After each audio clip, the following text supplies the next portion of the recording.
notice your pain. My pain? It runs deep. Share it with me.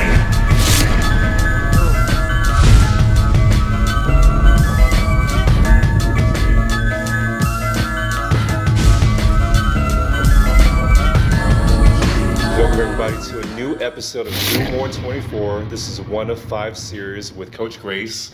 And we're starting this program because, you know what? It's a busy season, but Coach Grace wants to give some inspiration, number one, and, update the team as well. So, Coach Grace, it's a pleasure. Yeah, it's really exciting for me because, doing more with your 24 is my logo or what I say and what I try to do. And to have it for the first episode out here in California where we used to do it back in Phoenix. So I'm excited to be on air today. We're definitely excited as well. The program, man, you guys made so much strides last season. We'll talk about that in a minute. But for those who don't follow Coach Grace, this is your first time watching the pod, or if you're a follower of Coach Grace, you know what this man can do. Number one, he's a prolific recruiter.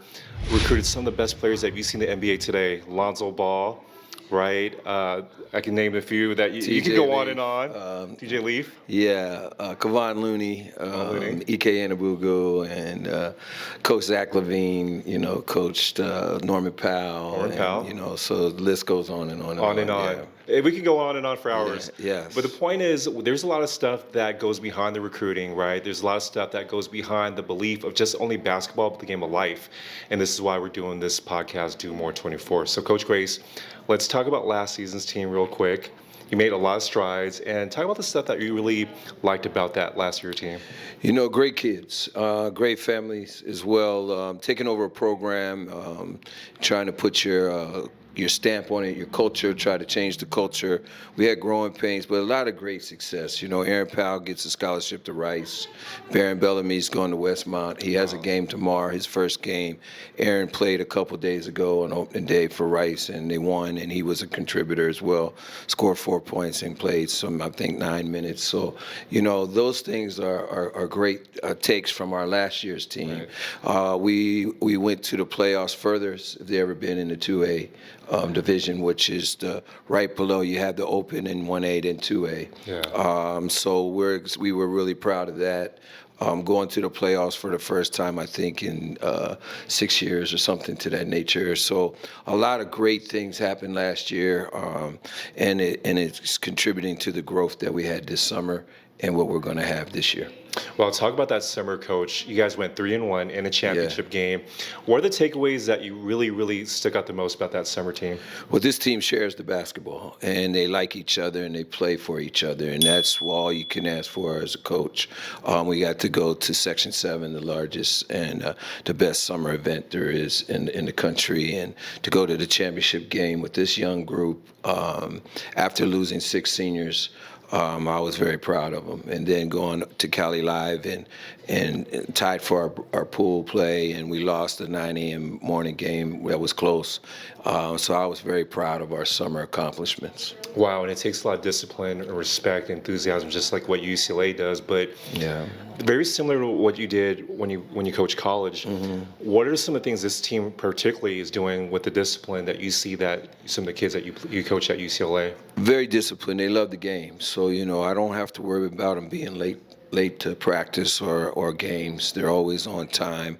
Very disciplined in our practice, how we go about things. We run it just like a college practice, and they're right on point. I'm very proud of them. I'm very proud of their growth. They handle business off the court as well.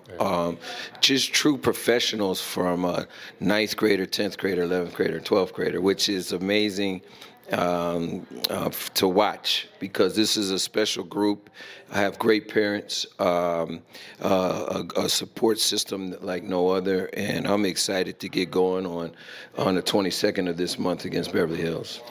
Big game coming up, the first game, but you just talked about the future of Campbell Hall, and the future is in good hands with Coach Grace, but Coach, it's very rare for some coaches to know the future of their program, and you just named some of these kids. Yeah. Talk about the real future of Campbell Hall, down to the 9th graders, the 10th graders. Coach, there's some exciting talent coming up. Yeah, our senior class is Isaiah Johnson, who's going to Colorado. We're really excited about him and his commitment to Colorado. James Bass is going to UT Martin, a Division I school in Tennessee, in Ohio Valley Conference. Congratulations. Yeah, two accomplishments, which is hard in this landscape to get high school kids to get scholarships with the transfer portal, the NIL, and for those two kids to commit. We have Sajan Bristol. I'm trying to get a scholarship for him as well, and he's working extremely hard. He's our other senior. I'm really proud of him. Our junior class is loaded. Nikita Koshnev is a transfer from Oakwood, 6'7" kid. It's going to be really special for us this year. Wow. Lou Noyce has been amazing. He's our leader in a lot of areas of our program, and he's been amazing. Deuce Hamilton has got 2 Division I offers himself in McNeese State and Long Island University. I'm really proud of him. Wow. Deuce Newt, who's our shooting guard, he has a scholarship offer from Grambling University, and he's been amazing. So I'm very, very happy with him. And you know, that junior class is just a special group, and they're going to lead us this year, help lead us this year, and even take us further next year. Our sophomore class is Christian Rogers, and he's getting looked at by Hawaii, so I'm excited for him and his future. Just a tremendous little point guard who's going to help us, man. He helps us already, and he's mature beyond his years. And then we have Chris Paul in the freshman class. Chris Paul II, the son of the Chris Paul, who's with the San Antonio Spurs, and he has a bright future ahead of him. We'll play high major Division I basketball when it's all said and done. And last but not least, Lincoln Simpson, who's he's going to play Division I. Jumps out the gym as a freshman, 6'2", and he's going to grow. His father's about 6'5", so he's going to puts his nose in there every day, and he's going to get minutes as well. So I'm really, really proud of all these young men and the contributions that they're giving to us. I agree, and this is all leadership, guys. And shout out to Christian Rogers. I follow that young man on Instagram. Mm-hmm. I see him putting in the work. Right, there's a difference in people like talk about their work that they do, but this kid actually goes out there, true leader on the floor as well, Coach. Proud to have him. Yeah, he's part of the Breakfast Club. He gets up every morning very early and goes and works out before school starts. Wow. So that's the type of dedication that we have with not only him but our other kids as well. Which brings me to a true leader, Coach, right? Yes. How do you, as a coach, identify a true leader on and off the floor? I'm sorry. Well, you hope you get one right away when you come to a new program, you know, and we have leadership by committee sometimes with this group. Isaiah Johnson, obviously, leads by example, and it's been a great floor general for us. He's our starting point guard. James Bass leads in another way. Lou Noyce leads in another way. So there's so much leadership, and it's fun to watch because it's never one dominant person. They kind of share it when it's their turn. Right. And that type of leadership is what I like because you know, they're getting it from just not one voice, they're getting it from a lot of voices. So it's great. I love that you said that, Coach. And also, I know that your program is derived around values, right? Right. What are the 3 values that you as a coach really push on your team that makes them so great?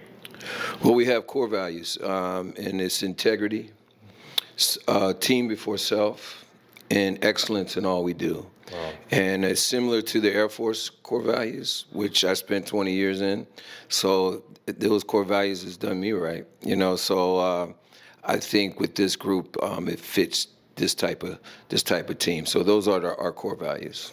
And Veterans Day is coming up on Monday. First and foremost, we want to wish Coach Grace, who served our country, a shout out on that. And Coach, being in the armed services, did that help you as far as, you talk about the discipline, but identifying true leadership as far as when you're recruiting, when you're doing it at UCLA, now at Campbell Hall? Yeah, it helps me every day, you know, to see the type of quality that you want on your team, and it helps me with my leadership. It helps me with my followership because I'm not every day I'm not the leader because there's some things I'm the follower.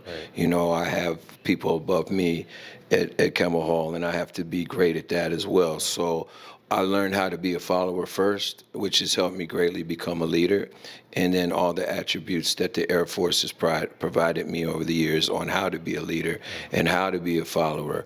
And I've learned with some of the greatest. I tell people all the time, since I've been living, the Air Force has been undefeated. So we're going to keep doing what they do, all right, against some of the best competition in the world, right? Yeah. So, that's what I tell people all the time.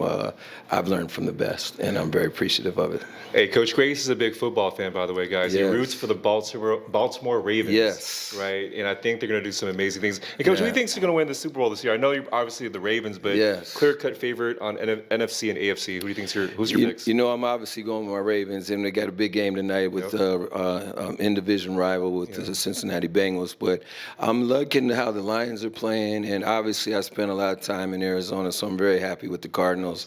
I like the Rams too, who I didn't think would do anything this year, and they have a great leader in themselves and their head coach, and so I'm excited for them. And then they got a hardball in the Chargers as well.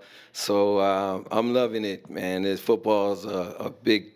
I really enjoy football. I like to learn from the football coaches because it helps me as a basketball coach as well. And they have a lot more people they got to deal with. We only have 13 to 15. Yeah. So I'm always looking at how they do things and their schemes and how they go about things. So yeah, man. I hope the Ravens and whoever else. Prediction for tonight's game? Oh, of course, Baltimore. When you got Lamar. And you got Henry, and the defense is coming along. We signed a defensive back from the Rams this week, and our other running back, who's a spark plug very fast, is Mitchell, and he's going to play tonight. So I'm excited to see that dynamic go. But when you got the reigning MVP, kind of like your chances. I like them too. Yeah. Coach, so we're going to deep dive real quick, fast forward before the end of the segment about Beverly Hills in that first game. Can you just give us a preview real quick from what happened during the summer and during the practices? What can we anticipate as far as the season comes? Well, our team has been preparing for that game, and we've done it through games, playing top-tier competition. We played some of the best. We went to the Border League in Vegas a couple weeks ago and played 3 very, very good prep school teams who recruit to schools, and we went 2-1. So I was very happy with that, and our team is gearing up for that first game. We like to go 1-0 every day. Right. So as we prepare, like today, as soon as I leave here, I'm going to practice, and then my lower levels too. We have tryouts this week, so I'll be there with the JV and freshman team as well. But we've been preparing. I have a great staff in Tristan Braverman, and Aria Molkenville, and Kenny Lewis, who just joined our staff, and they all have contributed greatly as well. So I'm very proud of my staff. I have 2 team moms, and Naima Johnson, Isaiah's mom, and Christian Rogers' mom, and Paulette Maxwell, who've helped me a lot. Juan Valaquez is in our administration. He's been great for us as well. So all of that takes everybody. Takes a village. Right. But we are concentrating now. We're going to start putting our scout in on Beverly Hills here probably tomorrow. Wow. And gear up for them. They have traditionally a very good program, and their coach over there is a friend of mine, and he does a great job. So we'll do all we can to prepare to win that first one. hopefully it will be a Campbell Hall win, guys. Yes. This concludes our first episode, 1 of 5, guys, and we'll update you along the season. But Coach Grace, good luck to you in the first game. Thank you. And that concludes our first episode of Do More with Your 24.